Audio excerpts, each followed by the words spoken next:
Saudara, mari kita buka Yeskiel 45 ayat 16.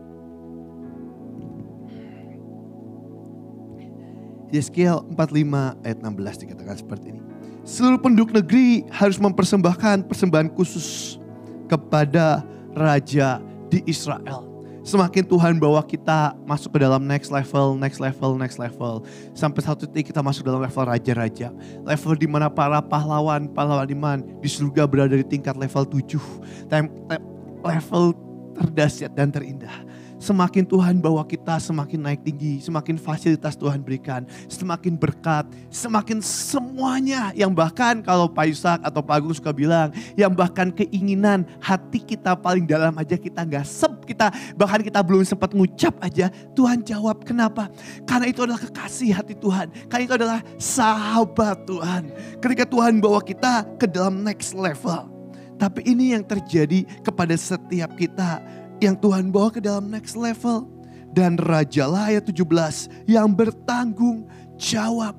Kadang saat kita menerima urapan, saat kita menerima warisan, saat kita menerima perjanjian, saat kita terima mujizat, saat kita terima karunia, kita mau menerima setiap karunia itu. Kita mau menerima semuanya yang baik, yang indah, yang berkenan. Kita mau menerima semuanya.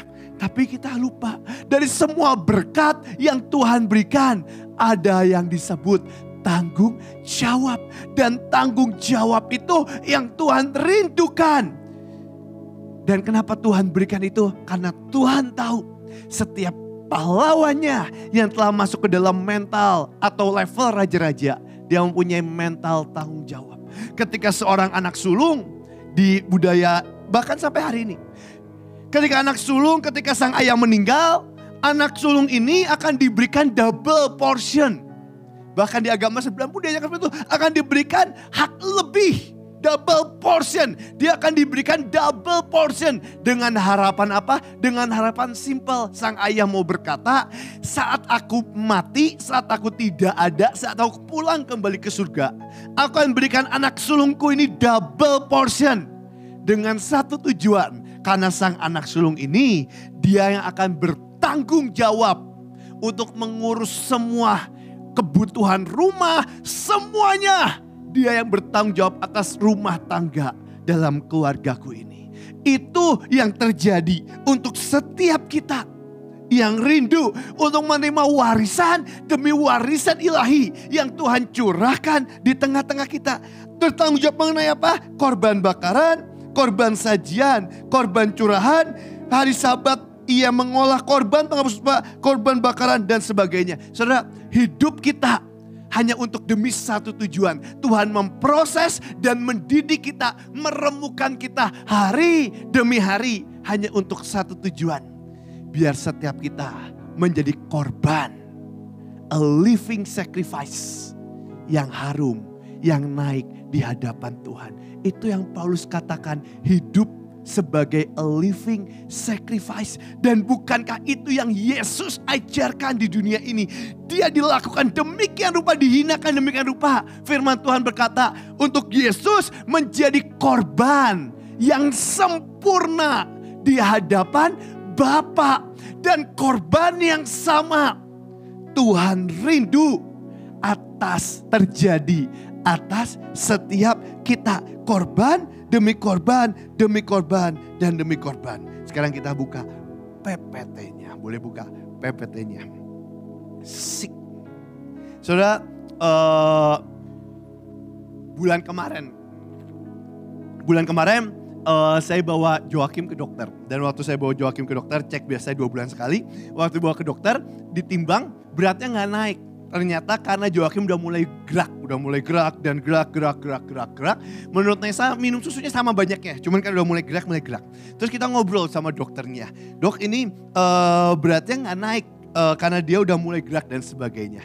Terus dokternya bilang kayak gini, nggak apa-apa, selama bayi ini masih pingin makan, mempunyai nafsu makan. Dia masih lapar enggak? Masih dok, masih punya nafsu makan enggak? Masih. Selama dia masih punya nafsu makan, selama dia masih memiliki kelaparan, dia tetap akan mengalami pertumbuhan. Dan sejujurnya itu pun yang terjadi dalam kekristenan perjalanan kita dengan Tuhan. Dia mau setiap hari dan setiap waktu kita mengalami pertumbuhan. Bertahun-tahun kita jadi orang Kristen. Bertahun-tahun kita percaya Tuhan. Dan Tuhan rindu setiap kita mengalami pertumbuhan. Dan pertumbuhan itu kapan terjadinya? Kedewasaan rohani kapan terjadinya? Kapan anak ini dinyatakan udah lagi akil balik, bukan lagi anak kecil. Kapan pertumbuhan itu terjadi? Saat di hati kita masih memiliki rasa haus dan lapar akan Tuhan. Dokter bilang yang paling bahaya ketika anak ini udah gak kehilangan nafsu makannya. Tandanya antara dia sakit atau apapun, dan itu warning yang harus dicek. Dan tanpa sadar sama Tuhan pun sama. Yang paling bahaya saudara, saat kita kehilangan nafsu ilahi kita. Ketika kita kehilangan kelaparan dan kehausan kita akan Tuhan. Dan saya bukan ngomong tentang pelayanan. Saya bukan ngomong tentang KKR dan sebagainya. Saya mau ngomong tentang pribadi demi pribadi. Saat jiwa kita mungkin penuh dengan masalah. Mungkin kadang penuh dengan pikiran. Atau mungkin bahkan penuh dengan dunia. Saat jiwa kita begitu penuh, nafsu, kelaparan dan kehausan kita akan Tuhan, itu akan mulai terhimpit, dan terhimpit. Hani, biarkan roh haus dan lapar itu Tuhan bangkitkan di tengah-tengah kita. Biar Tuhan bangkitkan hari demi hari, sampai kapan? Sampai kita pulang ke surga. Kenapa? Karena Tuhan yang kita sembah indahnya, Dia adalah Tuhan yang tidak terbatas. Dan semakin kita lapar dan haus sama Tuhan, firman Tuhan berkata berbagai orang yang lapar dan haus karena dia akan dipuaskan. Semakin kita lapar dan semakin kita haus, semakin Tuhan puaskan. Semakin Tuhan puaskan, semakin Tuhan puaskan. Dan akan ada panggilan dari panggilannya yang Daud katakan, deep calls unto deep.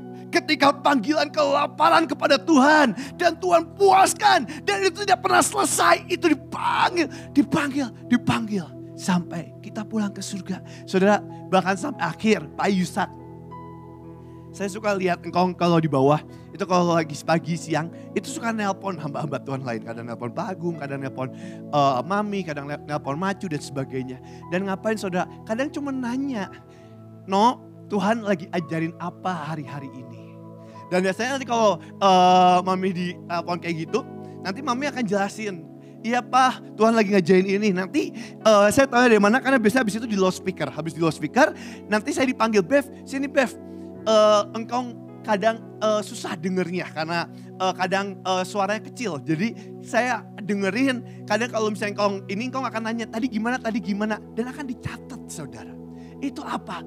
Itu salah satu gambaran simpel dari roh haus dan lapar.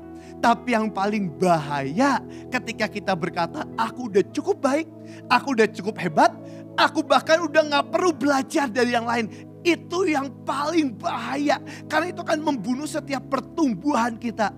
Waktu itu saya pergi ke Afrika saudara, bahkan Adeboye pun di tengah gereja 3 kilo kayak 3 kilo. Kita datang, itu yang khotbah kayak di Batra ganti-gantian. Pas di khotbah ganti-gantian, bahkan ada anak muda yang khotbah.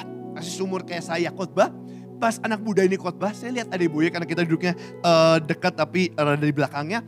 Adeboye ini buka buku catatan. Dia ambil bolpen. Dia tetap tulis. Kenapa? Semakin Tuhan bawa kita tinggi. Semakin Tuhan bawa kita besar. Semakin Tuhan angkat kita ke next level. Mentalitas dan warna surga itu apa? Semakin kita merendah. Dan kita merendahkan hati kita lebih dan lebih lagi. Semakin Tuhan bawa kita tinggi. Semakin roh haus dan lapar. Belajar dan merindukan Dia. Makanya kata, I want more of you Lord. Aku mau Engkau lebih dan lebih lagi. Lebih dan lebih lagi. Kita buka ya. Yang Tuhan cari dan yang Tuhan rindukan atas setiap kita. Next slide. Sedang kain peluh yang tadinya ada di kepala Yesus tidak terletak dekat kain kafan itu, tetapi agak di samping di tempat yang lain. dan sudah tergulung. Di Yohanes 20 ayat 8 dikatakan seperti ini. Maka masuklah juga murid yang lain yang lebih dahulu sampai di kubur itu. Dan ia melihatnya dan percaya. Saudara, di ayat selanjutnya dikatakan, maka masuklah murid yang lain yang lebih dahulu sampai di kubur. Dan ia melihatnya dan percaya. Kata melihatnya dan percaya dalam terjemahan disebut to know by experience. Tahu karena mengalami Tuhan. Gak ada hal lain yang lebih indah dari hidup ini. Ketika Yohanes katakan dan bertanya sama Tuhan, Tuhan, what is eternal life? Apa hidup yang kekal? Dan dikasih tahu Tuhan berkata dalam bahasanya, knowing him, tahu dia, mengalami dia sepanjang hidup kita. Apa sih kekekalan dan apa itu surga? Mengalami dia seumur hidup kita. Soalnya makanya Pak Yusak selalu kalau waktu itu nulis buku dibilang bergaul karib dengan Roh Kudus. Mengalami Tuhan. Kalau kita suka dengar khotbahnya Pak Yusak, apa sih intinya? Kadang kesaksiannya yang sama itu diulang. Tapi apa sih intinya? Sepanjang hidup, bahkan hidup perjalanan sehari-hari, dari hal kecil sampai hal yang paling menegangkan, intinya apa sih? Bergantung dan mengalami Tuhan. Hidup kekristenan itu bukan cuma tentang teori. Kadang kita bisa belajar teologi begitu tinggi. Tapi hidup kekristenan poin intinya adalah apa sih? Mengalami Tuhan. Kadang aku jatuh, yes. Kadang aku di atas, yes. Kadang aku bisa tertawa, yes. Kadang aku menangis, yes. Tapi lakukan itu semua bersama dengan Tuhan. Tidak pernah dengan kekuatan dan kehebatan kita. Semakin kita bergaul karib dengan Tuhan, semakin Tuhan ubahkan watak, kalau bisa kau bilang watak dan sifat kita yang jelek, sifat dan sifat kita yang buruk, semakin itu berubah hari demi hari, hari demi hari, hari demi hari. Sampai kapan? Sampai seperti Yesus, ku mau sepertimu Yesus, disempurnakan selalu. Sampai kapan? Waktu kita bergaul karib dengan Tuhan, hidup kita akan semakin disempurnakan, jiwa kita akan semakin disempurnakan, kelemahan-kelemahan kita akan semakin disempurnakan. Ku mau sepertimu Yesus, disempurnakan selalu. Sampai kapan puncaknya? Sampai kita dan Bapa menjadi satu. Menjadi satu roh. Makanya Yesus berkata, aku dan Bapa adalah satu. Tapi itu hanya terjadi kapan? Ketika kita mengalami Dia hari demi hari. Makanya Pak Saudara suka bilang, apapun tanya Roh Kudus, bergaul karib dengan Dia. Saudara, satu kunci yang dahsyat yang Yesus alami di dunia sampai Dia menang, menebus setiap kita, berdiri di atas puncak kemenangan di atas kayu salib. Apa sih sebenarnya kunci Yesus itu? Kuncinya die to self, mati atas daging, keinginan dagingnya. Dan dia cuma bergantung total sama Bapanya di surga. Itu apa sih? Itu orang yang bergaul karib dengan Tuhan secara utuh. Makanya Tuhan Yesus berkata, makananku ialah melakukan kehendak Bapakku di surga dan menyelesaikan pekerjaannya. Kadang termasuk saya, saudara, kalau saya pun prosesnya sangat panjang. Saat kedagingan menguasai saya akan begitu menyebalkan. Bevis akan jadi orang paling menyebalkan. Dikit-dikit bete, dikit-dikit marah, dikit-dikit kesel, dikit-dikit sombong, dikit-dikit nyebelin. Apa itu? Waktu kedagingan menguasai kita. Dan apa yang Tuhan mau, semakin kita bergaul karib dengan Dia, semakin kita masuk ke dalam die to self. Semakin kita direndam dalam sungai keintiman dan sungai pertobatannya. Dan waktu kita semakin direndam, semakin ego kita makin menghilang. Semakin keinginan kita, semakin keinginan nama baik kita menghilang. Jujur waktu kalau saya mulai pelayanan, motivasi saya pelayanan gak pernah bagus. Setiap kali ada pelayanan diundang di mana, kalau ada yang tabrakan pelayanannya, saya suka tanya jiwa-jiwanya berapa. Tujuannya apa sih? Tujuannya satu, kalau bahasa kerennya biar makin banyak yang mengalami Tuhan, makin banyak diberkati. Tapi kalau saya boleh tarik lebih dalam hati saya, tujuannya cuma satu, biar nama saya lebih terkenal. Jelek. Ketika ada pelayanan-pelayanan, saya bandingin PK di sini berapa, PK di sini berapa, PK di sini berapa. Kenapa? Karena saya cinta uang. Tapi semakin Tuhan bawa saya hari demi hari, bawa kita hari demi hari. Tuhan rindu setiap kita masuk ke dalam die to self. Dan waktu kita masuk ke dalam die to self, di situ kita mulai berkata, nama baikku gak penting. Di situ kita mulai berkata, namaku gak ada yang penting. Di situ kita berkata, reputasiku gak penting. Bahkan semakin kita masuk ke dalam die to self, kita mulai berkata, bahkan Tuhan, perasaanku gak pernah penting. Itu makanya waktu itu Pak Yusak di tengah pelayanan gede, di tengah KKR awal, tiba-tiba di tengah khotbah Tuhan bilang, "Nak, turun dan jangan khotbah." Dan dari Pak Yusak dia taruh mic-nya dan dia turun dan dia nggak lanjutin khotbahnya. Kenapa? Karena dia masuk ke dalam die to self. Kadang kita melakukan semua tindakan profetik. Makanya kalau Pak Yusak suka bilang ya, setiap kita melakukan tindakan profetik, itu dahsyat. Kita melakukan semuanya, kita angkat, kita minta berkat, kita minta apapun, kita angkat tindakan profetik, itu dahsyat. Dan itu sangat diberkati, banyak orang sangat diberkati. Tapi Pak Yusak suka bilang, kalau boleh tarik ke dalam, motivasi hati kita itu sebenarnya apa sih? Karena di akhir dan di awal, itu sebenarnya tujuannya tentang motivasi hati. Dan ketika kita masuk ke dalam die to self, kita tinggalkan bevis kita yang lama, kelamaan manusia yang lama kita. Bukan kita berkata, aku telah mati dan tinggalkan. Saudara, tingkat kematian atau die to self itu selalu ada tarafnya, ada levelnya lah. Dari yang dikatakan dari semata kaki, masuk ke lutut, masuk sepinggang, sampai akhirnya kita tenggelam dalam sungai itu. Dalam aliran air surgawi. Dan itu ada kadang waktu kematian die to self kita baru semata kaki, yes. Kita pelayanan, diomongin orang kita gak marah. Tapi semakin kita mulai masuk, kalau masih mati kaki, tiba-tiba diomongin saudara sendiri atau orang yang kita sayang, kita mulai marah. Kita pelayanan gak dihargai, kita marah. Tapi ketika Tuhan bawa kita die to self, masuk ke dalam lutut, masuk ke dalam pinggang, sampai kita tenggelam. Orang mau ngelakuin apapun, orang mau ngomongin apapun, orang mau marah-marahin apapun, bahkan kita mau dijahatin apapun. Pak Yusak bilang, Tuhan ngomong apa? Itu makanya waktu kita dijahatin, diomongin orang, diapain, tiba-tiba Bahtera kumpul, terus bilang, Pak kita harus ngapain? Kita diomongin orang, kita gini, Bahtera gini dan sebagainya. Terus Pak Yusak cuma ngomong simple, Tuhan ngomong apa? Kenapa? Karena orang yang masuk ke dalam die to self, tujuan, motivasi, keinginan dan prioritasnya cuma satu. Tuhan dan hati Tuhan. Mau diejek, diomongin, dijahatin orang. Kalau Tuhan bilang, gak apa-apa nak, itu bagus. Maka orang yang masuk ke dalam die to self, dia akan berkata, yes, puji Tuhan, terima kasih Tuhan. Buat aku bisa melalui ini semua dalam anugerah.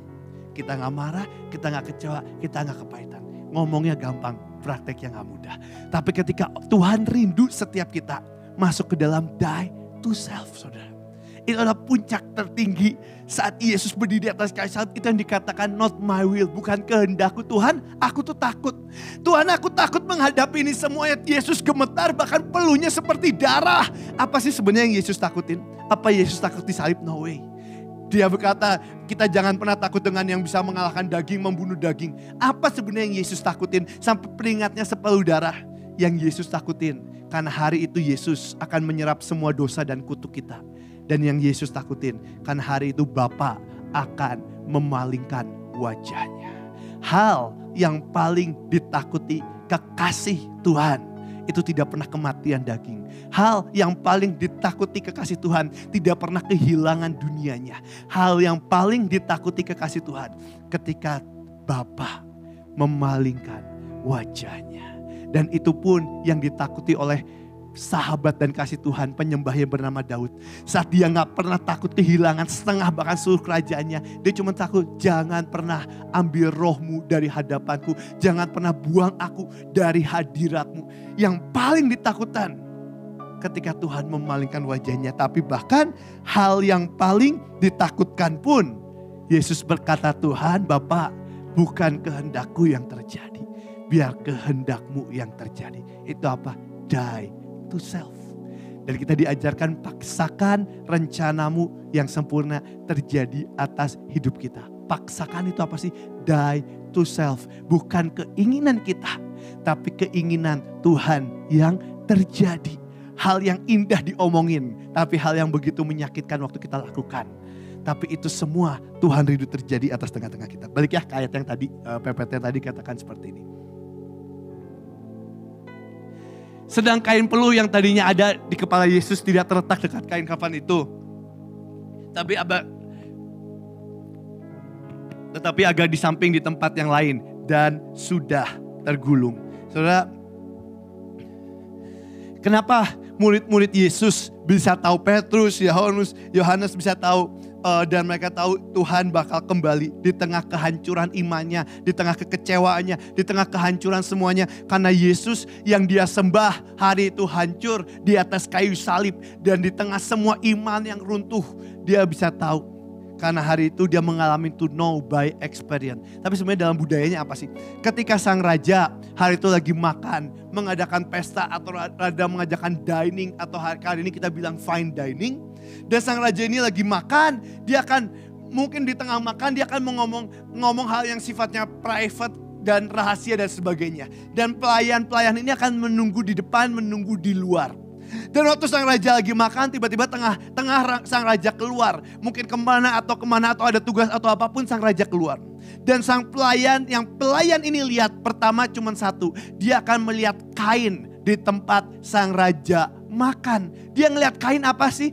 Dia lihat kain, apakah kain itu terlipat rapi, tergulung, atau kain ini berantakan. Aduh, jadi jatuh kan. Kalau kain ini berantakan, kain ini diremes-remes, dilempar, atau taruh bawah atau diberantakin, pelayannya tahu tandanya rajanya udah beres makan dan rajanya nggak akan kembali. Tapi kalau kain ini dilipat, sang raja mau bilang kepada pelayannya, jangan diambil dulu, jangan diberesin, karena aku akan datang kembali untuk melanjutkan pestaku, makananku ini. Jangan diberesin dulu.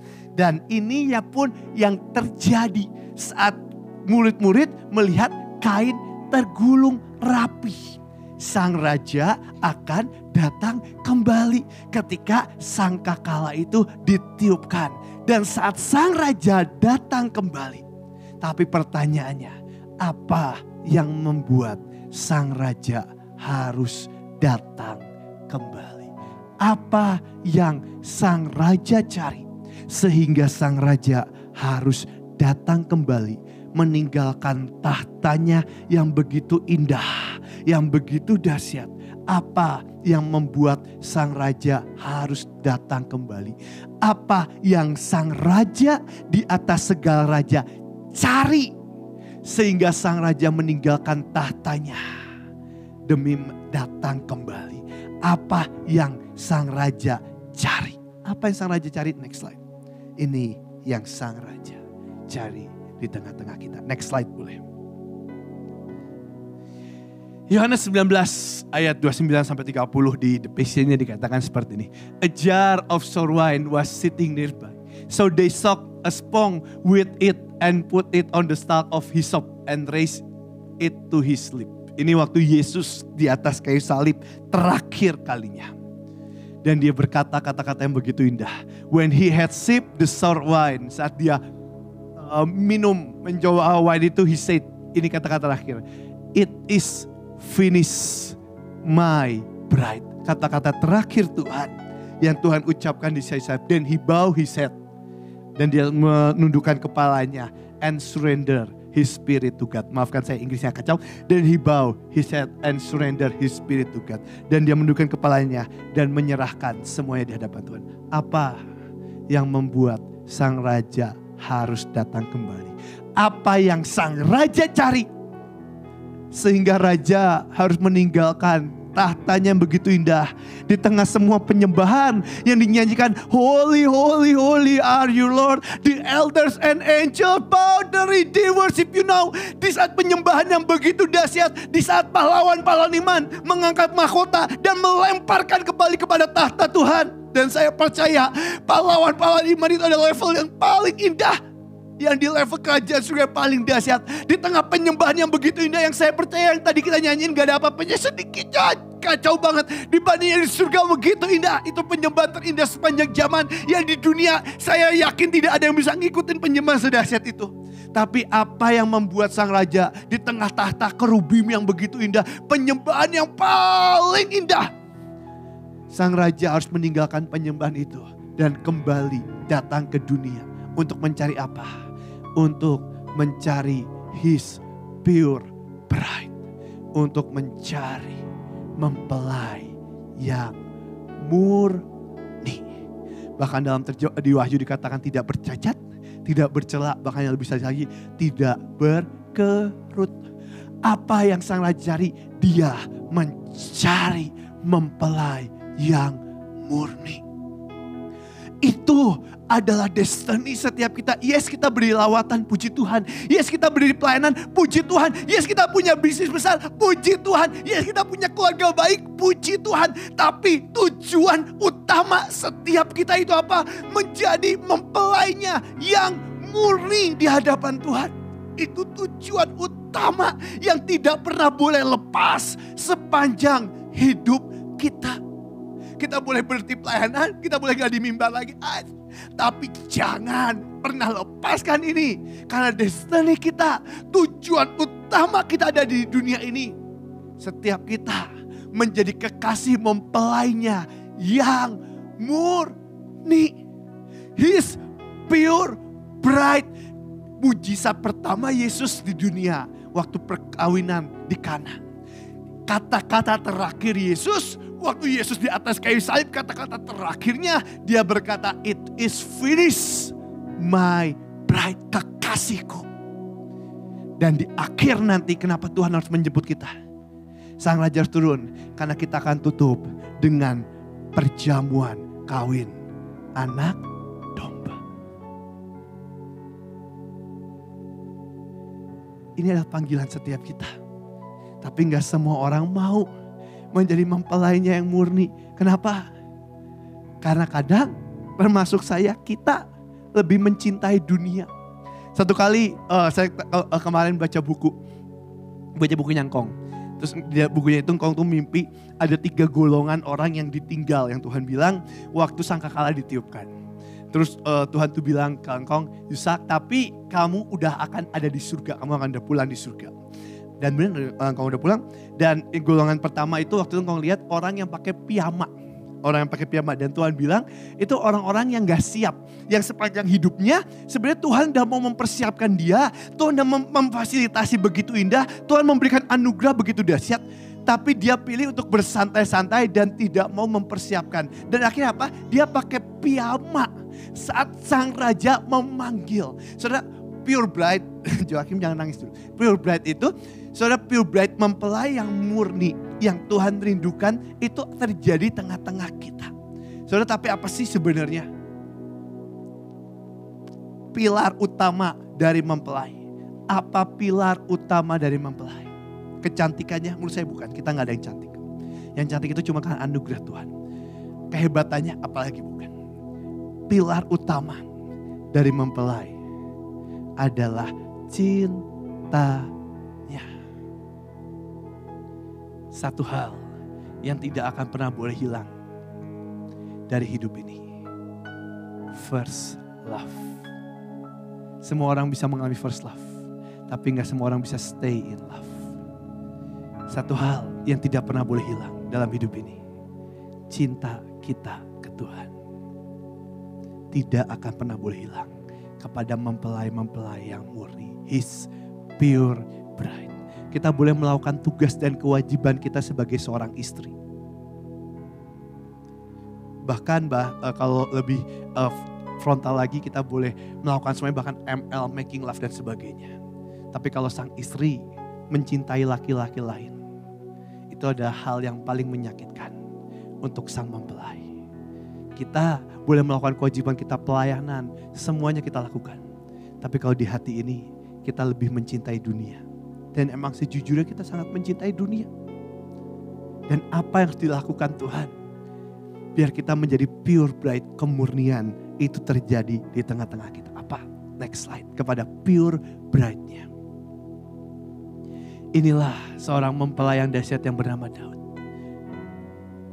Dan satu kata yang Daud tahu di hadapan Tuhan.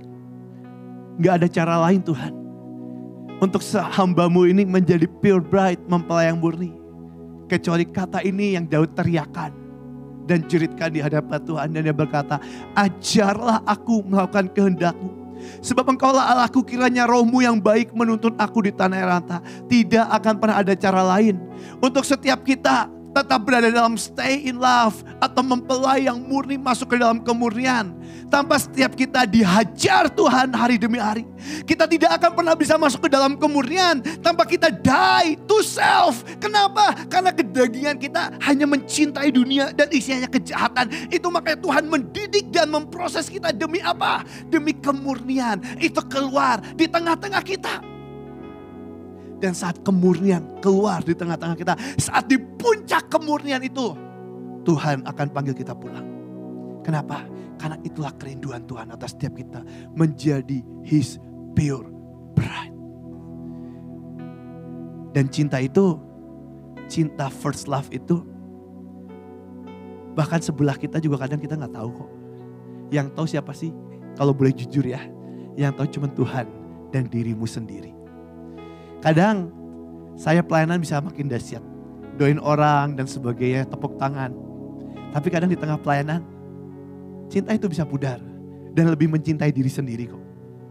Dan Tuhan harus didik dan proses lagi. Sampai kita sadar dan berkata, Tuhan, aku mau mencintai Engkau lebih dan lebih lagi. Karena hal terindah dalam hidupku adalah mencintaimu. Dan ketika kita masuk ke dalam die to self, masuk dalam kemurnian, masuk ke dalam didikan. Saudara, saya tutup dengan 2 ayat ya. Yang paling bahaya, yang satu hal yang Tuhan waktu di dunia ini yang Tuhan gak pernah bisa tahan, itu apa sih? Itu adalah kefarisian. Kenapa? Karena di tengah kefarisian atau Taurat, ahli Taurat dan ahli Farisi itu, dia akan merasa dia yang paling benar. Dia akan merasa dia yang paling hebat. Dia akan merasa dia yang paling kudus. Dan dia merasa dia paling dahsyat. Dan setiap orang yang merasa dia udah paling benar, paling hebat, paling dahsyat, Tuhan tidak akan pernah bisa murnikan lagi. Kenapa? Karena setiap kali Tuhan mau memurnikan, kita akan pingpong, kita akan menghindar dari didikan dan kita akan bilang, kasih ke orang lain aja, kasih ke orang lain aja. Bukan buat aku, bukan buat aku. Saya pernah, buat saya khotbah yang paling berat itu 2. Yang pertama, kalau saya harus khotbah di depan pendeta-pendeta atau hamba-hamba Tuhan. Kenapa? Karena pertama saya masih muda dan setiap kali saya mau ngomong apapun, semua jujur aja ayatnya lebih apal dari saya. Dan waktu saya ngomong, mereka bilang, ini ayatnya salah, saya tahu yang benar. Dan sebagainya. Tapi sebenarnya bukan tentang itu. Karena motivasi hatinya, semua udah punya patok, pattern dan sebagainya. Yang ketika Tuhan mau ubah dan bongkar, itu akan begitu berat. Dan hanya perlu roh Allah yang begitu dahsyat. Dan yang kedua, yang saya pernah khotbah juga cukup berat ketika saya diundang waktu itu. Dan saya juga gak ngerti itu cara ngumpulnya gimana dan tujuannya apa. Ketika saya disuruh khotbah di depan anak-anak pendeta, itu lebih berat lagi saudara. Udah lebih gak ngerti ayat, pendeta masih lebih gak ngerti, ini udah gak ngerti ayat, merasa lebih benar. Dan dia bilang, papaku lebih dahsyat kok pelayanannya dari kamu dan sebagainya. Dan itu lebih berat, kenapa? Karena tanpa sadar, jubah Farisi itu melekat di mana sih? Itu melekat di kebaktian. Dan di tengah-tengah orang-orang yang melayani dengan punya jabatan. Jubah Farisi itu adalah jubah kesombongan. Itu adalah jubah yang sangat dicintai oleh Lucifer. Karena jubah itu yang dipakai oleh Lucifer. Dan dia tidak pernah mau melepaskannya. Itu adalah jubah yang diincar untuk menghancurkan penyembah-penyembah dan bintang-bintang Tuhan. Saya mau buka di Kisah Rasul. Saya mau buka di Yohanes 9. Ayat 40 dikatakan seperti ini. Yohanes 9 ayat 40 dikatakan ayat 39 lah boleh. Yohanes 9 ayat 38. Yohanes 9 ayat 38. Yohanes 9 ayat 38 dikatakan seperti ini. Aku percaya Tuhan, lalu ia sujud menyembahnya. Orang yang pakai jubah pertobatan, jubah penyembahan, dia hal pertama yang dia lakukan, dia ngerti gak ngerti, dia tahu gak tahu, dia akan sujud dan berkata, aku Tuhan, aku percaya, aku menyembahmu. Tapi ini kepada orang Farisi bahaya, jubah kefarisian itu bahaya banget. 39. Kata Yesus, aku datang ke dalam dunia untuk menghakimi, supaya barang siapa yang tidak melihat dapat melihat. Desa Joakim tuh kalau ada yang ngomong keras dia merasa dimarahin. Bawa green room aja nih. Dan supaya barang siapa yang dapat melihat menjadi buta. Tuhan cuma ngomong gitu. Next, ayat selanjutnya dikatakan seperti ini, ayat 40. Yohanes 9 ayat 40 dikatakan. Kata-kata itu didengar oleh beberapa orang Farisi. Ini bahaya jubah Farisi. Yang berada di situ dan mereka berkata kepadanya, apakah itu berarti bahwa kami juga buta? Orang yang pakai jubah Farisi akan selalu merasa dirinya di atas orang lain. Akan merasa dirinya yang paling benar. Dan ketika teguran, hardikan dan ajaran Tuhan datang dengan tujuan memurnikan kita, akan selalu berkata, itu bukan untukku, aku udah benar. Aku udah kudus, aku udah puasa, aku udah ngapalin firman Tuhan. Aku udah baca Alkitab begitu banyak, aku udah melayani Tuhan bertahun-tahun, aku setia dan sebagainya. Orang yang pakai jubah Farisi akan begitu menakutkan dan berbahaya. Dan Tuhan tidak pernah tahan dengan jubah Farisi. Dan apa yang terjadi ayat 41, apa yang Yesus katakan, dia gak mau manjang-manjangin, Tuhan gak mau panjang-panjangin. Tuhan tahu kalau orang udah gak bisa di hatinya, udah gak bisa, Tuhan gak panjang-panjangin. Tuhan bilang gini, jawab Yesus kepada mereka, sekiranya kamu buta, kamu tidak berdosa. Kalau kamu ngaku di hadapanku dosamu, maka kamu tidak lagi berdosa. Tetapi karena kamu berkata kami melihat, tetapi karena kamu berkata aku udah sembuh, aku itu gak salah, aku ini sempurna, aku ini di atas yang lain. Tuhan bukan bilang buta loh. Maka tetaplah dosamu. Hal yang paling bahaya di tengah orang-orang jabatan pelayanan, apalagi jabatan pemimpin, adalah apa sih? Orang kalau tanpa sadar kita pakai jubah Farisi itu. Jubah yang membuat kita tidak pernah bisa bertobat. Karena kita selalu merasa itu untuk orang lain. Ketika Tuhan hardik kita dan Tuhan hardik kita, Tuhan tegur kita kan pingpong gitu. Orang lain aja, It's itu yang lain, itu yang lain. Itu apa sih? Jubah Farisi. Tapi inilah jubah pertobatan. Dan jubah pertobatan itu yang akan membawa kita ke dalam die to self atau kemurnian yang sejati. Matius 15 ayat 26. Ayat 25, Matius 15 ayat 25 dikatakan seperti ini. Dan inilah jubah pertobatan atau jubah penyembahan. Tapi perempuan itu mendekat dan menyembah dia. Sambil berkata, Tuhan tolonglah aku. Ayat 26.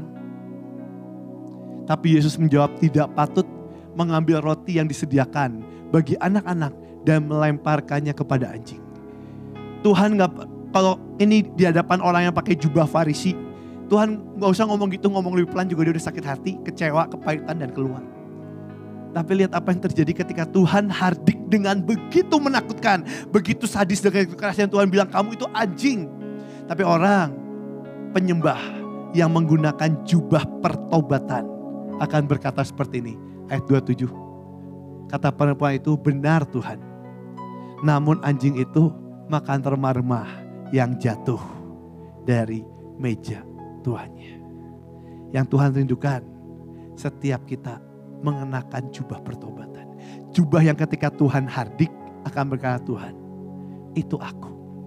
Jubah yang ketika Tuhan hardik kita gak lempar buat orang lain. Kita gak lempar ini si A, si B, si C. Ini kayaknya bukan Bevis. Ini kayaknya mungkin Limbong, kayak Kohau, kayak bukan. Jubah pertobatan akan selalu berkata, itu aku. Aku yang salah. Aku yang gak layak. Aku yang perlu bertobat. Dan dari pertobatan itulah dikatakan ayat 28. Baru muncul apa? Ya kan Yesus berkata, hai ibu, besar imanmu. Dari pertobatan muncullah iman. Besar imanmu. Dari kapan? Waktu kita mengenakan jubah pertobatan. Dan orang yang masuk ke dalam kemurnian, pemurnian yang sejati, mengenakan jubah pertobatan. Slide selanjutnya dikatakan seperti ini. Di slide selanjutnya dikatakan seperti ini. Ini dikatakan Daud, orang yang masuk ke dalam jubah pertobatan atau jubah kemurnian. Mempelai yang murni, a pure bride. One day spent in your house, this beautiful place of worship. Penyembahan yang begitu indah. Beats 1,000 spent on Greek island beach. Sampai hari ini pantai Yunani salah satu pantai terbaik. Apalagi zaman Daud, itu pantai yang begitu indah. I rather scrub floor in the house of my God. Aku lebih mending ngosek rumah Tuhan WC, lantai, apapun aku mending bersihin, ngosek rumah Tuhan. Walaupun aku sebagai raja, aku tanggalkan jubah kebesaranku. Dan aku pakai jubah pertobatan dan penyembahan ini. Dan be honored as a guest. Daripada jadi tamu yang sangat terhormat. Dan next slide terakhir dikatakan seperti ini. Inilah orang yang masuk ke dalam kemurnian atau pure bride. Yang ku kehendaki ialah mengenal Dia dan kuasa pembangkitannya dan persekutuan dalam penderitanya. Kemarin kau khotbah di YouTube. Tidak akan pernah ada kemurnian die to self tanpa yang namanya penderitaan. Itu yang makanya dikatakan oleh Paulus, yang aku mau kuasa kebangkitan dan persekutuan dalam penderitaan, karena Paulus tahu dagingku itu jahat. Karena Paulus tahu kedaginganku itu berusaha menguasai aku setiap hari. Dan hanya ada satu didikan Tuhan, penderitaannya. Di mana aku menjadi serupa dengan Dia. Kita gak akan pernah menjadi serupa dalam apa? Dalam kematiannya. Kita tidak akan pernah jadi serupa dengan Dia tanpa kita masuk ke dalam die to self. Ku telah mati dan tinggalkan. Supaya akhirnya,